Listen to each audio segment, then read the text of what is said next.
Hey everyone, and welcome back to the Aether Hub.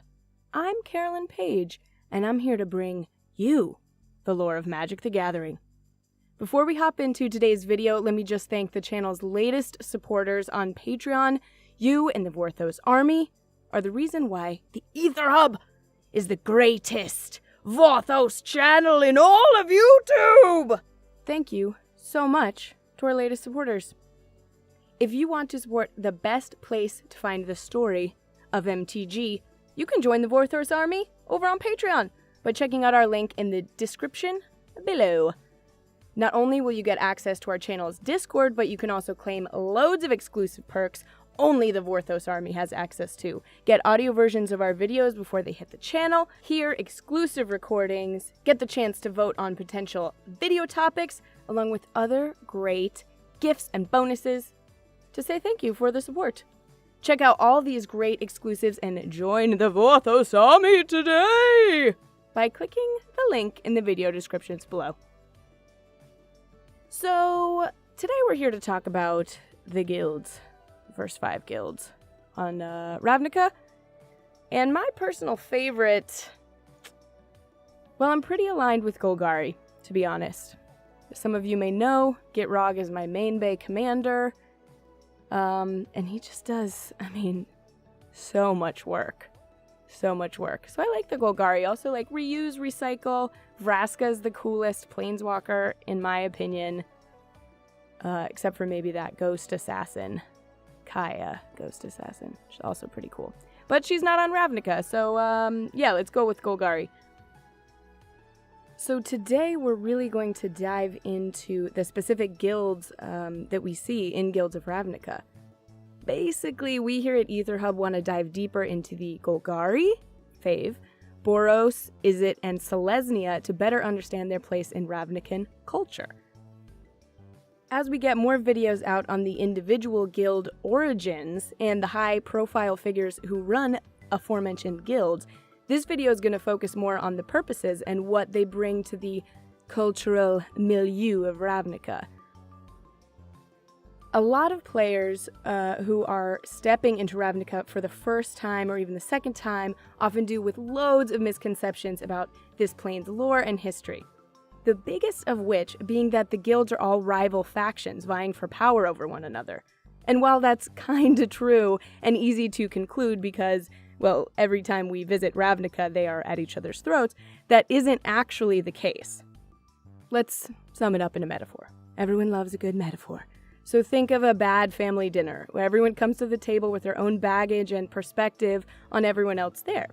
Often there's a lot of tension, maybe even some visible aggression. Yet the family dinner obviously wasn't meant to be a huge conflict. It started with good intentions. Let's have some potatoes, or whatever you are having for dinner. That's basically Guilds of Ravnica. Nice intentions, didn't always work out so well.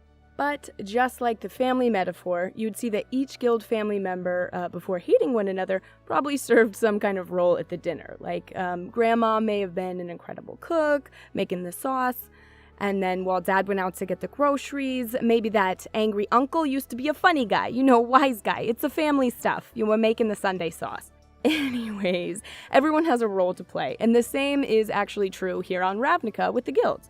Let's start with the Boros Legion. One of the more prominent guilds featured in the Guilds of Ravnica block, as you know if you have played Arena or done a draft, or smashed someone to the ground with Boros. They serve as the military might of Ravnica, to stand for those who cannot stand for themselves. While the Azorius, that's the white and blue guild, deliberate and pass laws and judgments, the Boros are the working arm of law on Ravnica, the enforcers. They enforce proclamations and restore order when guilds like Rakdos or Gruul run amok and cause dismay.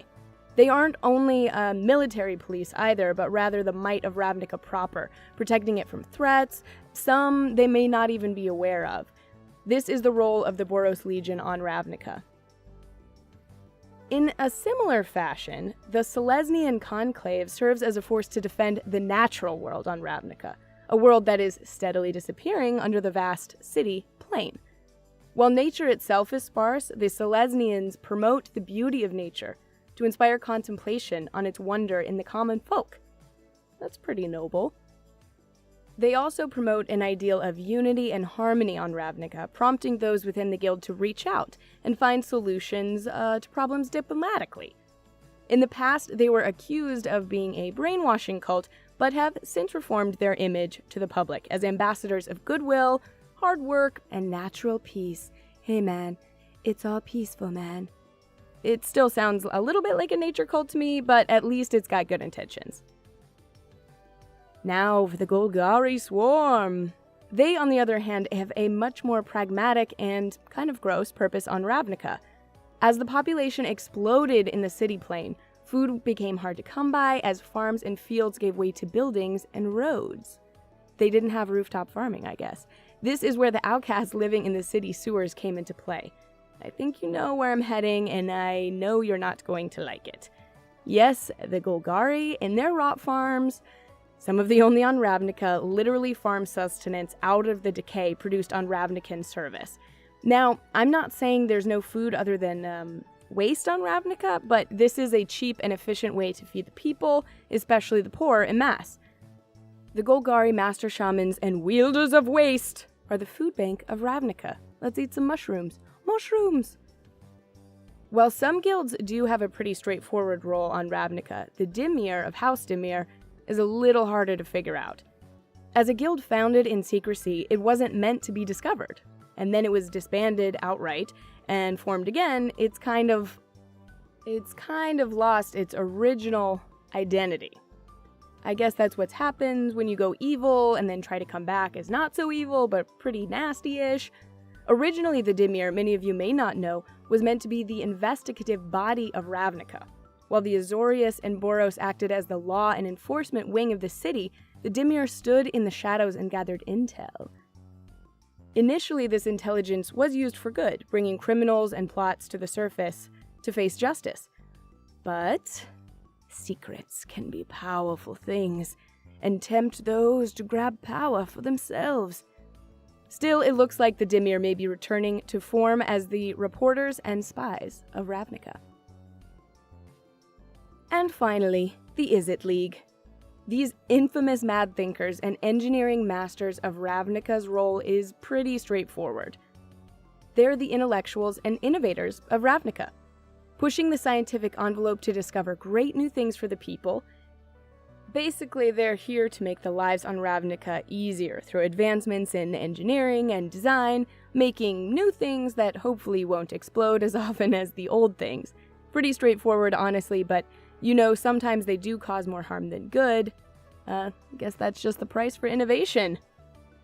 So, in a nutshell, those were the intended purposes of the guilds we see in Guilds of Ravnica. When the first guild pact was signed, these duties were fleshed out, but that didn't make them concrete.